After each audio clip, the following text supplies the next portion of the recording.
E aí, pessoal, tudo bem? Hoje nós vamos falar sobre um tema bem legal, preposições e advérbios, junto com Present Perfect. Nós já comentamos sobre Present Perfect na primeira semana desse mês de maio. Depois nós falamos Present Perfect com duas preposições, for e since. E hoje nós vamos apresentar formas de escrever o Present Perfect junto a outras expressões. Ever, never, just, already, still e yet.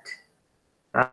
Como é que vão ficar essas frases combinando esse tempo verbal, Present Perfect, que é muito importante que você saiba. Você não pode sair do ensino médio sem saber isso aqui. Ok? E combinado com essas expressões. Nós vamos aprender um pouquinho sobre elas hoje também. Bom, a primeira, ever. Ever é uma palavra bem interessante, porque ela tem 3 significados, dependendo da sentença que você vai escolher utilizá-la. Por exemplo, caso você esteja criando uma pergunta com ever, ela vai ter o sentido de já. Se você criar uma frase afirmativa com ever, ela vai ter o sentido de sempre. E se você criar uma frase negativa usando ever, ela vai ter o sentido de nunca. Ela vai ter o sentido de never. Tá? Então, ever, na forma negativa, também tem o sentido de nunca. Tá? Vamos ver o exemplo. Então, nós, de fato, vamos nos preocupar com isso aqui. Ó. Pergunta. Vai ter o sentido de já. Have you ever seen the rain? Daquela musiquinha do Creedence. Justamente esse é o nome da música, Have you ever seen the rain? Nós observamos que é uma pergunta por 2 fatores. Primeiro, verbo auxiliar. Segundo, ponto de interrogação. Ok? You ever está aqui no e-mail. Have you ever seen the rain? Significa, você já viu a chuva? Pessoal, agora vocês precisam esquecer um pouquinho a tradução do Present Perfect. Como vai funcionar a tradução antes e como vai funcionar agora. Antes, a gente traduzia que o sujeito tinha feito alguma coisa. Agora, nós não vamos traduzir dessa forma. Em virtude dessas expressões que nós estamos utilizando, a tradução vai ser um pouco diferente. Tá? Ever seen the rain? Você já viu a chuva? Ok.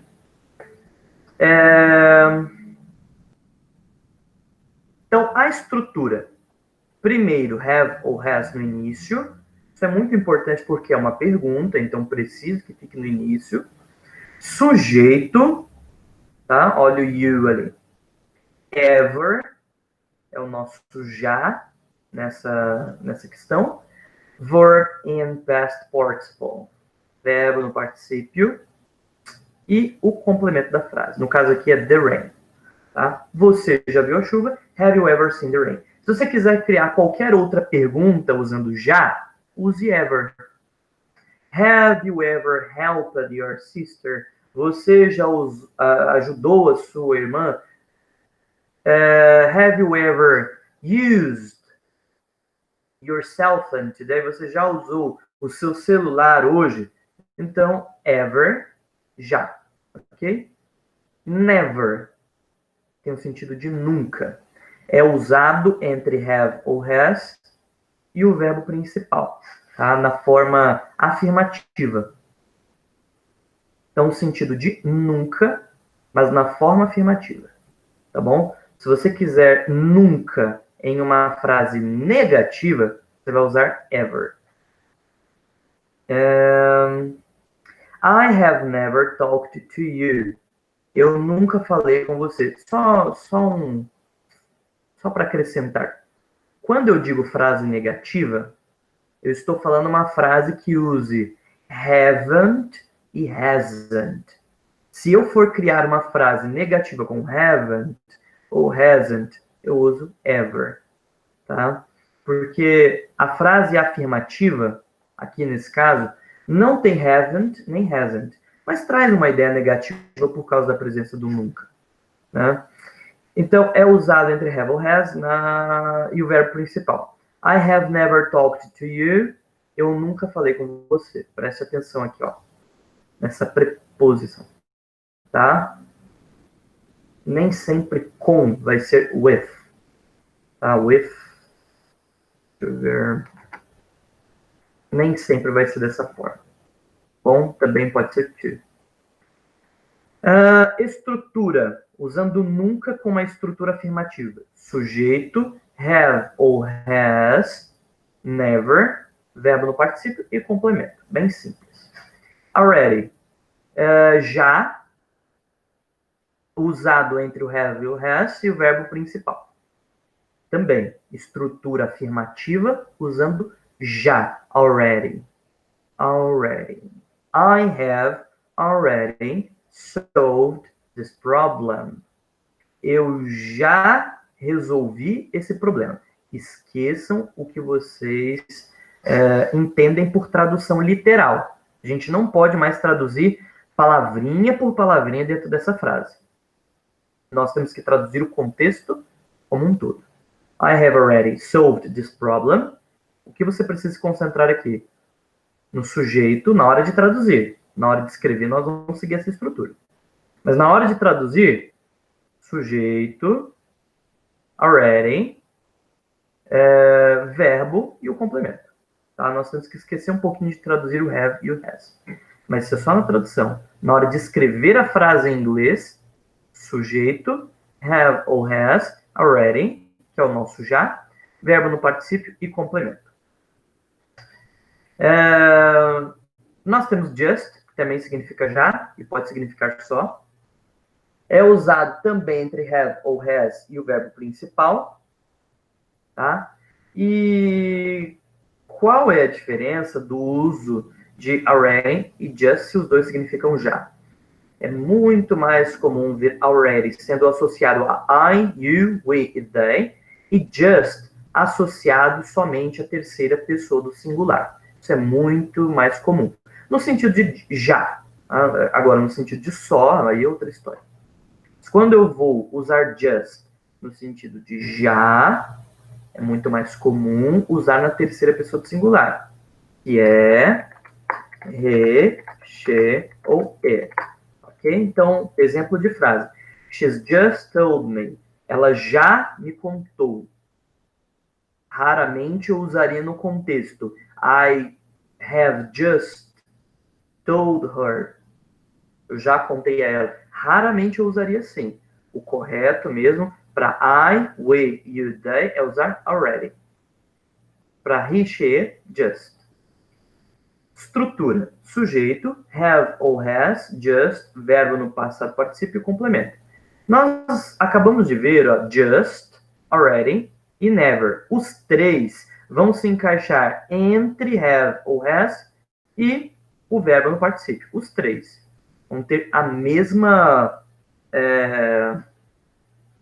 estrutura, né? São palavras diferentes, mas a estrutura onde eles vão se posicionar é a mesma. Eu vou disponibilizar esse WordPad para vocês, depois vocês leiam com calma. E, por fim, nós temos still e yet. Os dois significam ainda. A diferença é que esse still eu posso usar em outros tempos verbais também, né?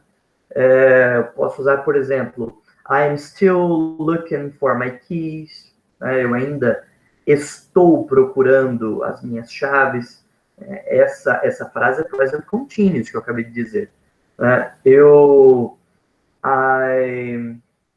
I still was helping you. Eu ainda estava ajudando você. Então, assim, posso usar em outros tempos verbais. Obviamente, a estrutura vai ser diferente, né? Dependendo do tempo verbal. E como é que nós vamos usar still, nesse sentido de ainda, com present perfect? Nós vamos ver aqui. Outra coisa importante, diferente de yet, que só é utilizado em sentenças negativas, still pode ser utilizado em outros tempos verbais e pode ser utilizado também na forma afirmativa e como perguntas também, tá? Ele é bem mais, vamos dizer, funcional. Used before haven't, hasn't, in negative form. We still haven't started. Nós ainda não começamos. Estrutura: sujeito, still, haven't or hasn't, verbo no passado particípio e complemento. Notem que yet é muito mais comum de nós vermos no present perfect, né? Então, still tem muitas coisas positivas. Alguma coisa negativa tem que ter, né? É o fato de que não é usado com muita frequência no present perfect. Esse daqui, sim. Nós vamos entender por quê. Yet, também significa ainda, é usado no fim das sentenças negativas. Exatamente por isso que ele é usado com mais frequência. Porque é mais fácil. Você constrói qualquer frase negativa e não se preocupa, ai meu Deus, onde eu vou colocar still, né? Apesar de que é intuitivo para eles, nossa, mas eu ponho logo após o sujeito, ponho antes do auxiliar. Não tem essa preocupação com yet. Com yet você constrói, escreve, fala sua frase. Normalmente, no final você acrescenta yet e tem o sentido de ainda. Olha que fácil. Por exemplo, the supermarket hasn't opened the doors. Olha lá, o supermercado não abriu suas portas, não abriu as portas ainda. O supermercado não abriu as portas ainda. Estrutura: sujeito, haven't ou hasn't, verbo no past participle, complemento e, por último, yet. Olha só, yet vem depois de tudo, vem até depois do complemento. O complemento pode ser gigante, não importa. Yet vai ser a última palavra da sentença. Ok? Vou disponibilizar isso aqui para vocês. Revisem. Se precisar, voltem o vídeo aí para explicação. E é isso, pessoal. Por hoje é só. Muito obrigado e fiquem com Deus. Qualquer dúvida, entre em contato comigo durante essa semana.